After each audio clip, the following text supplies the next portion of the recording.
Olá, eu quero saudá-lo, em nome daquele que é poderoso para fazer infinitamente mais de tudo aquilo que pedimos ou pensamos, conforme o seu poder que opera em nós.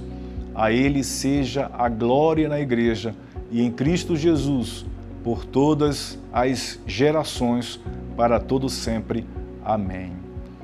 Estamos hoje finalizando uma série de estudos sobre a heresia colossense, um cristianismo misturado, miscigenado, místico, um cristianismo mestiço, cristianismo sopa de letrinha, que era pregado por alguns membros da igreja de Colossos. E este combate a esta chamada heresia colossense está no capítulo 1 e 2 da carta de Paulo à igreja de Colossos. Capítulo 3 e 4 é a parte prática, como eu devo viver a partir deste entendimento. E esta heresia colossense, a gente percebeu ao longo dessa semana, que é uma heresia que tem muitos aspectos, e muitos desses aspectos é possível que você veja na sua igreja, ou veja no cristianismo de hoje. Pessoas tirando Cristo do centro da igreja. Ele não é plenamente suficiente. É preciso algo mais. É preciso purgatório para terminar a obra do perdão dos pecados de Cristo por Cristo na cruz do Calvário.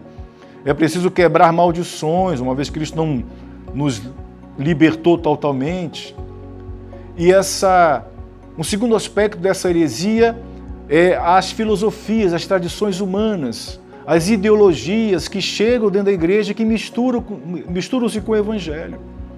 E a terceira, essa foi a segunda, terceiro aspecto, terceira cara desta heresia é o judaísmo. Então veja que é uma sopa de letrinha. Falamos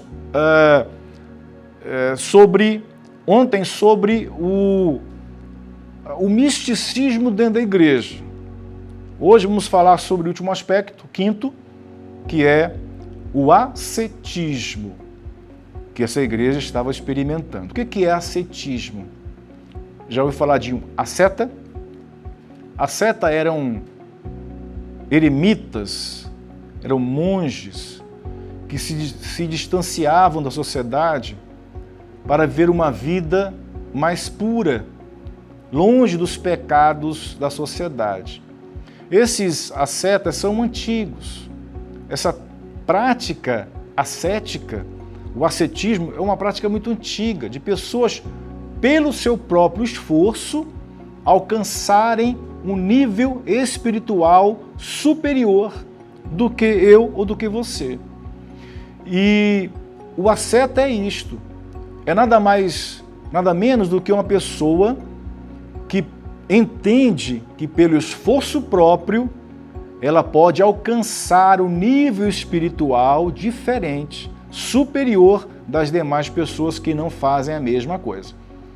Você deve lembrar-se que a Índia está cheia de ascetas, homens que passam anos e anos em uma mesma posição. Homens que querem ser enterrados vivos. Na Índia há muitos exemplos disso, que a partir desse esforço próprio, eles podem transcender espiritualmente. Não é só na Índia. Em todo lugar há sempre alguém colocando uma pedra na cabeça e andando quilômetros com ela. Isso é ascetismo. Isto é, a partir do esforço próprio, ela atingir uma graça, alcançar uma graça. Há muitos que fazem isso, que sobem escadas de joelho, que andam de joelho, na tentativa de que por aquele esforço ela alcance alguma graça ou algum nível espiritual que ainda não alcançou. Por isso que alguns fazem as chamadas peregrinações. Na Espanha, há uma estrada, uma peregrinação espiritual, vários quilômetros. No Brasil não é diferente. Peregrinos que andam descalços por quilômetros para alcançar uma graça, para atingir uma superioridade espiritual, uma condição melhor diante de Deus. Isso é ascetismo, o esforço próprio para alcançar isso. A igreja de Colossos passava por isso também. E Paulo, como muitos hoje, poderia deixar isso para lá, mas ele entendeu que isto é uma ameaça ao evangelho verdadeiro. Vamos ler Colossenses, capítulo 2, versículo 20 até o 23.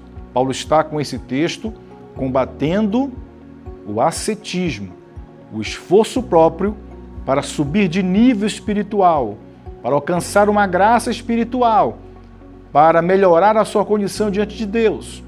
Ele começa dizendo, no versículo 20 do capítulo 2, as seguintes palavras: visto que morrestes com Cristo para os espíritos elementares do mundo, por que, Paulo pergunta, vos sujeitais ainda a mandamentos como se vivesseis no mundo? Lembra que Paulo já falou atrás desses espíritos elementares do mundo. Pessoas que vivem à mercê, orientadas pelos astros e pelos espíritos, pelo mundo espiritual que está por trás deles. Então são pessoas místicas, que se deixam levar por horóscopo, pela posição dos astros, pela sua vida. Casa, porque no horóscopo diz que o signo dela é favorável para se relacionar com alguém do signo tal, porque é uma boa época para encontrar o amor, porque a Lua está convergindo com Saturno e assim por diante. Paulo diz, vocês foram libertados de tudo isto, dessa crendice popular, desse espiritualismo barato, dessas coisas que as pessoas sem conhecimento de Deus fazem. Vocês que têm conhecimento de Deus já foram libertados. Paulo diz, vocês morreram para isto.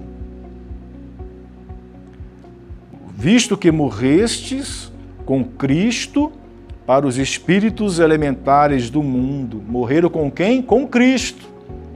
Não é sem razão que o mesmo autor desta carta para a igreja da Galácia diz, já estou crucificado com Cristo, e esta vida que tenho na carne, vivo-a na fé no Filho de Deus, o qual me amou e a si mesmo se entregou por mim. Paulo diz a mesma coisa aqui, visto que morrestes com Cristo para os espíritos elementares do mundo.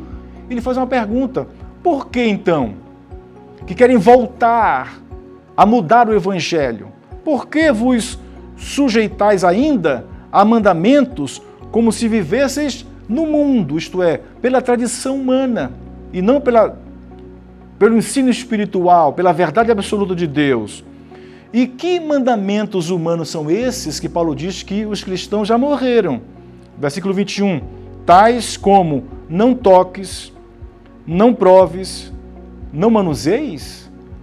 Ascetismo, isto é, há coisas que eu não posso tocar, há coisas que eu não posso provar, eu tenho uma vida limitada, restrita, há coisas que eu não posso manusear porque contamina a minha vida.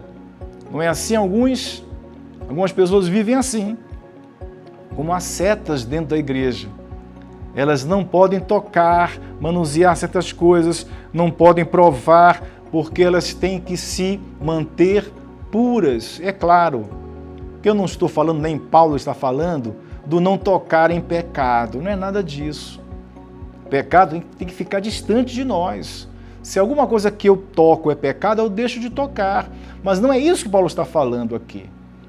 Está falando de um esforço próprio, o meu esforço para alcançar uma posição diante de Deus. Ele diz, por que vos sujeitais ainda a mandamentos como se vivesseis no mundo, tais como não toques, não proves, não manuseis, uma vida ascética ou asceta, uma vida de restrição, não em busca de estar distante do pecado, mas em busca de comprar o próximo nível espiritual, na busca de conquistar uma proximidade maior com Deus. É uma busca pessoal. Paulo diz, no cristianismo não é assim. Essas coisas são maléficas à vida cristã e à igreja. Ele vai dizer isso no versículo 22. Todas essas coisas. Que coisas são essas? As coisas que as pessoas simplesmente, para alcançar um degrau superior na vida espiritual, deixam de fazer. Não é para se manter longe do pecado, é para conquistar um nível maior diante de Deus, né? Espiritualmente falando. Todas essas coisas desaparecerão com o uso, pois são preceitos e doutrinas dos homens. Alguém diz, você não pode se maquiar. Você, mulher, é uma cristã, não pode se maquiar. Paulo diz, por que você vive preso a isso? Isto é, não maquiar na tentativa de ser mais santo, de se sentir mais próximo de Deus. Paulo diz, isso tudo vai desaparecer. Você não deve jogar bola, por exemplo. Você não deve fazer certas coisas que são coisas boas, né? Não há pecado nenhum de fazê-las, mas algum líder na igreja, como esses aqui, diz assim, olha, para sermos santos, para estarmos melhor e mais próximos de Deus, não podemos fazer essas coisas, provar, tocar, isto é, temos que ter uma vida seta, uma vida de esforço pessoal, uma vida que a gente conquista o próximo degrau a partir do nosso próprio esforço. Paulo está combatendo isto. Todas essas coisas, diz Paulo no versículo 12, todas estas coisas desaparecerão com o uso, pois são preceitos e doutrinas dos homens. Irmão, conhece isso? Há poucos anos atrás, algumas irmãs cristãs, no meu exemplo, não se maquiavam, porque era pecado. Agora se maqueiam. Mudou? A fé cristã mudou? A verdade de Deus mudou? Não. A tradição, as doutrinas, os preceitos humanos mudaram, os homens mudaram, aí muda a doutrina, não faz sentido. Portanto, isso é uma vida cética. E ele vai terminar no versículo 23, o capítulo 2, dizendo, na verdade, esses mandamentos têm aparência de sabedoria e falsa devoção. Paulo, mais direto impossível aqui. Tudo isso, todos esses mandamentos, não faça isso, não toque, não prove, não manuseie, todos esses mandamentos têm aparência, não é sabedoria, tem aparência de sabedoria e falsa devoção. Falsa humildade e severidade para com o corpo, mas não tem valor algum no combate aos desejos da carne. Paulo diz que tudo isso é falsidade. Não use isso, não use aquilo, não faça isso, não faça aquilo outro. Paulo diz, na verdade, todos esses mandamentos, as ordens, têm aparência só de sabedoria e de falsa devoção. Isto é, a pessoa parece espiritual por fazer isso, mas é só falsidade para aparecer para o outro dizer você é espiritual. Falsa humildade e severidade para com o corpo, mas não tem valor algum no combate aos desejos da carne. Pode fazer isso à vontade, mas vai continuar desejando a mulher do próximo. Pode fazer isso à vontade, mas vai continuar desejando o homem, o marido da próxima, e assim por diante. Não tem valor algum real para a santidade. Não tem. Paulo combate, portanto, este quinto e último aspecto desta heresia colossense, dessa sopa de letrinha, desse sincretismo religioso, da tentativa humana, carnal, de alcançar uma posição diante de Deus, de parecer humilde, de parecer uma pessoa devota, de parecer uma pessoa sábia, mas isso tudo é aparência, e você sabe disso. Você sabe disso. Quero deixar com você essas palavras e finalizando esta semana, rogar a Deus que livre nossas igrejas da heresia colossense, que nos livre desses diversos aspectos de heresias que destronam Cristo, a obra que Ele fez para a igreja e na igreja, e colocam outras coisas no lugar do Evangelho. Fico por aqui. Deus o abençoe.